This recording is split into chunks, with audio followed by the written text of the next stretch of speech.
Another famous speech, Hamlet's advice to the players, which in a nutshell encapsulates almost everything that Stanislavski some 400 years later taught.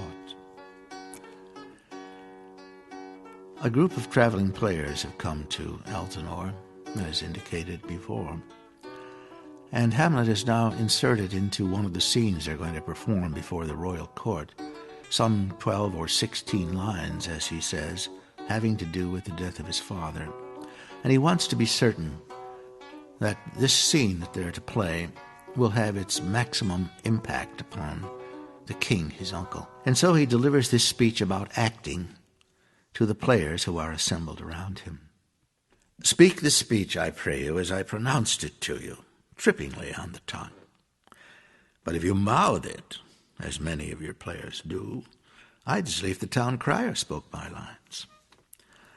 And do not saw the air too much with your hands, thus, but use all gently.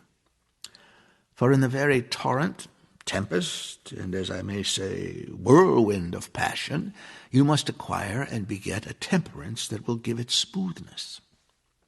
Oh, it offends me to the soul to see some robustious, periwig-pated fellow tear a passion to tatters, to very rags, to split the ears of the groundlings, who for the most part are incapable of nothing but inexplicable dumb shows and noise. I'd have such a fellow whipped for o'erdoing Termagant. It out Herod's Herod. Pray you avoid it. Well, be not too tame neither, but let your discretion be your tutor. Suit the action to the word to the action, with this special observance, that you o'erstep not the modesty of nature.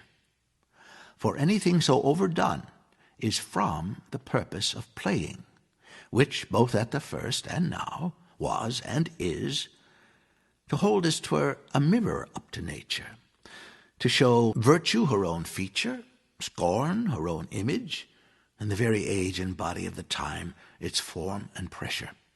Now this overdone, or come tardy off, though it make the unskilful laugh, cannot but make the judicious grieve. The censure of the which one must in your allowance outweigh a whole theatre of others.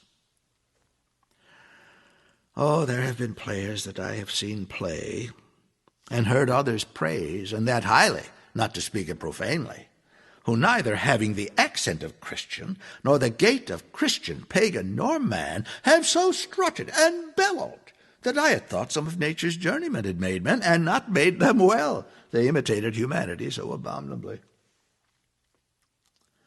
And let those that are your clowns speak no more than is set down for them. For there be of them that themselves will laugh, to set on some quantity of barren spectators to laugh too, though in the meantime some necessary question of the play be then to be considered. Now that's villainous, and shows a most pitiful ambition in the fool that uses it. Go, make you ready.